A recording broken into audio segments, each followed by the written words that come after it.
Maayong gabi sa tuwang tanan. Ako inyong pobreng kandidato. May na lang kana ang PDP og maisog nakasaka ko stage.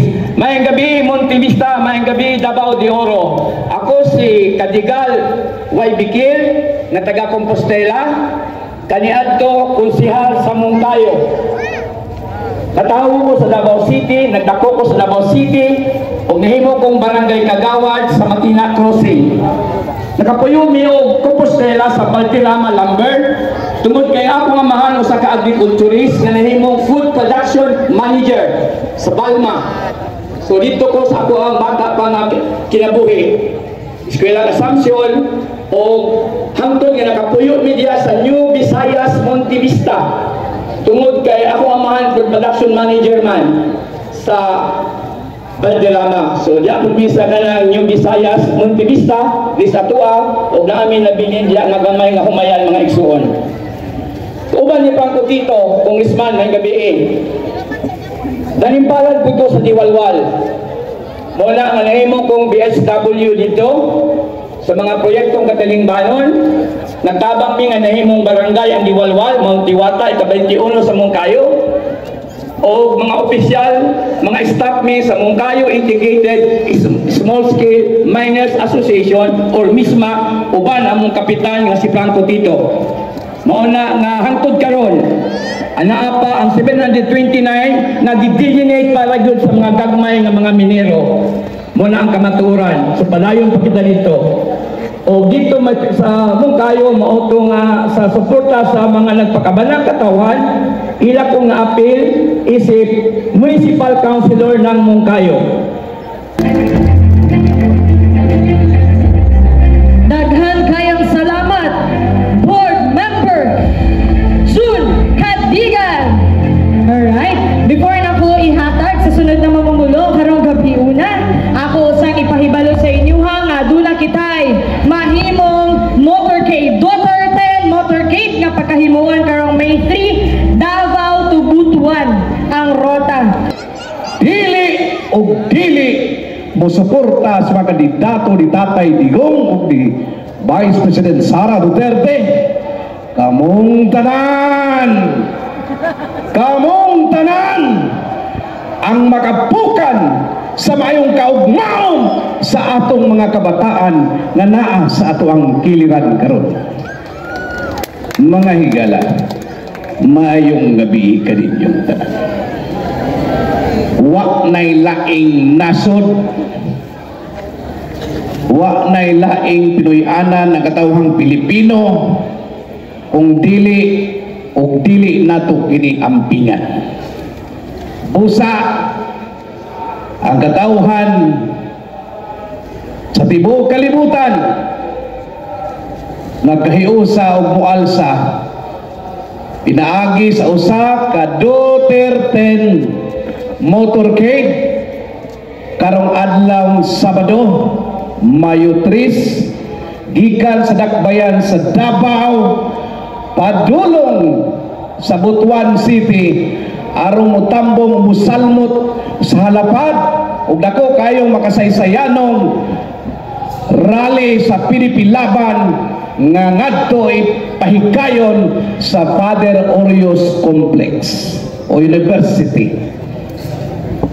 Manawagan ko kaninyong tanan sa ngalan sa Duterte Volunteers Core Group Mindanao. Hangyong kakamo mauban sa maong kalihukan apan kung dili kamo kauban hangyon ko kamo mga taga Montivista nga atangimi ninyo sa kadalanan aron maghiusa kitang tanan sa pagsinggit sa pag-ingon Duterte! Duterte!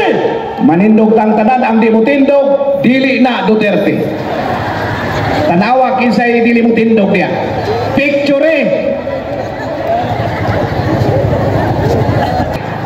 paminawan nyo Diyos palibutan kaya naka-video na worldwide ang coverage ni ini kitang tanan musinggit sa Panginoon Duterte! Duterte! Duterte! Duterte! Bring him home! Okay, bringing mong nasada. Tanawa na ang di mo siyagit. Ang di mo siyagit, dili gina tinuod nga Duterte. Kitang tanan mo yun. Bring him home! Bring him home! Bring him home! Nga tanginin niyo ang puwersa nga magsugod alas 7 kabuntagon gikan sa dakbayan sa Davao unya mo biyahe padulong sa Butuan City. Katong gusto mo ban, kinahanglan magpahibalo na mudaan kay dili mo upload sa rally site sa Butuan City hangtod nga wala mo'y number sticker nga ipang-apod-apod dito sa Ampayon, Butuan City. Akong ihatag para sa atuang kinakusgan nga attorney Marcoleta, walay lain, Miss Ann Mosot. Hello, grabe. Hello, maayong gabi sa inyong tanan. Ako di ay si Ann Mosot. Ako ang representante ni Congressman Attorney Rodante Marcoleta. Ang tinoda na kadaghan na gid mi naabot diri sa Davao de Oro. Before pa lang, nidagan siya pagka-senador, pero ni-atra siya, so napadayon siya sa Sagip Party List as our congressman.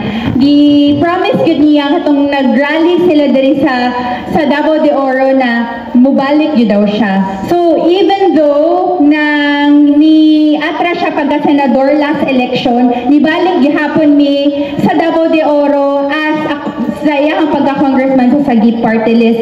Ang Sagip Party List po, daghan na kaimig na atuan diri sa Davao de Oro, ato na Maragusan, Montevista, daghan na jud kaayo.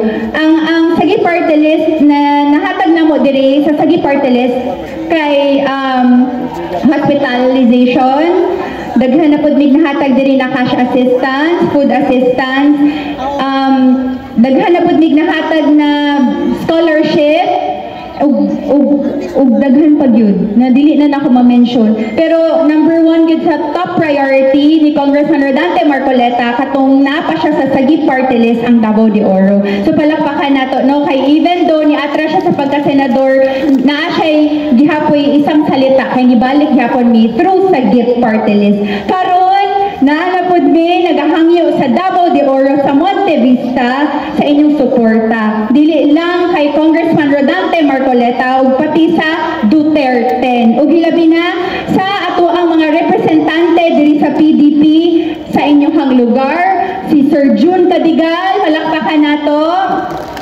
Si Congressman Franco Tito, palakpakan nato.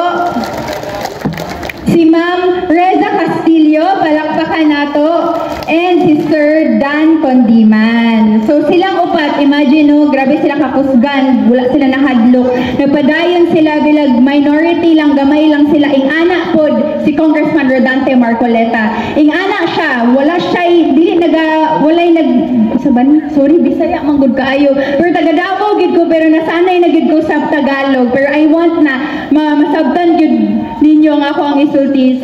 And nakita ninyo nga bisag siya lang na congressman sa 300 plus congressman iyahag yung gifight si VP Sara. 300 ka congressman, kanang mga 300 ka congressman, mga billionaire na sila, mga dato na sila, and gitanggalan siya tanan og budget, 5 committees, apil akong allowance, wala na may allowance, ana siya, sige lang kay ang atua ani is fight nato ang tama, bahala na lang ng kwarta.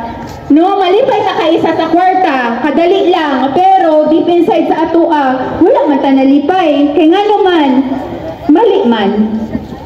Diba? Karon diba nagmata naman ta? Tama ba?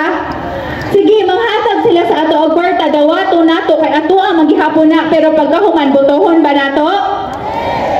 Dili. Naay mensahe sa inyo ha, si Congressman soon to be Senator Rodante Marcoleta. Thank you kaayo Davao de Oro. Kabalo mi na suportahan gyud mi ninyo diri, and kabalo mi na kabalo mo unsa ang dughan sa pagserbisyo ni Congressman Rodante Marcoleta. Thank you. Nagbigay siya ng libreng serbisyong legal sa mga kliyenteng kapuspalan sapagkat minsan na rin niyang naranasan ang kahalintulad na pagsubok. Nagkaroon din siya ng produktibong karera sa pribadong sektor sa loob ng 27 taon. Marahil ang malawak na karanasan niyang ito ang humulma sa kanyang hangaring magsilbi sa bayan at naghanda sa kanya para sa mas matataas pang tungkulin sa ating lipunan. Nitong 90th Congress, minabuti niyang ipaglaban ang pagpapababa ng sigil sa kuryente sa bansa, kaya isinulong niya ang kanyang mga naturang power bills. Maliban sa kanyang matagumpay na karera sa abogasya at sa pribadong sektor, siya ay isang fellow sa Harvard Kennedy School on Developmental Leadership at nagtapos ng kanyang doctorate degree sa Public Administration and Governance mula sa University of the Philippines, Diliman, National College of Public Administration and Governance. Ang kanyang kaalaman at pangkalahatang karanasan bilang mahusay at epektibong leader ang siyang kailangan ng ating bansa. Kay Marcoleta, may pag-asa ka. Pinaabot ko po ang aking mainit na pagbati sa lahat ng participants ng hakbang ng maisog na nagkaraos po ng malaking rally sa Davao de Oro sa araw na ito. Ikinagagala ko po ang inyong sama-samang pag-aksyon, ang sama-samang pagmamalasakit sa kapakanan ng ating bansa at sa kanyang mamamayan. Gusto ko po kayong i-congratulate sa inyong katapangan, sa inyong katakilaan, sapagkat ang ginagawa po ninyo ay alam nating makakabuti po sa ating bansa upang itama natin ang maraming mali at upang resolbahin ang napakarami pong problema ang inaharap ng ating bansa. Ibalik po natin ang patriotismo sa ating bansa, ang transparency, ang accountability, pati po yung rectitude at majesty ng ating mga batas. Kailangan pong manaig ang rule of law, kailangan pong manaig ang due process. Kaya ako po'y humaanga sa inyong lahat. Sapagkat sa pamagitan ng ating sama-samang pakikipaglaban, makakamit po natin ang inaasahan natin na tagumpay para sa ating bansa.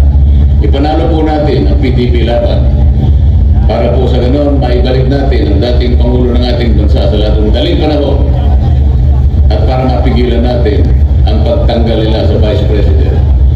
Mabuhay po kayong lahat. Sagipin natin ang Pilipinas.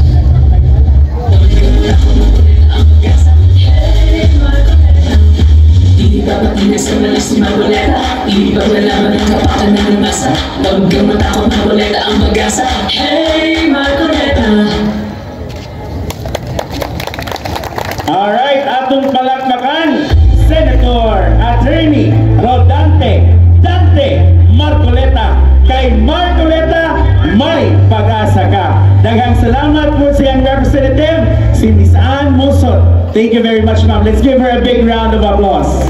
Naihangyo si Ma'am Ann sa tuwa, manindog sa tangtanan. Alright, manindog tangtanan, kay iyahang i-video ta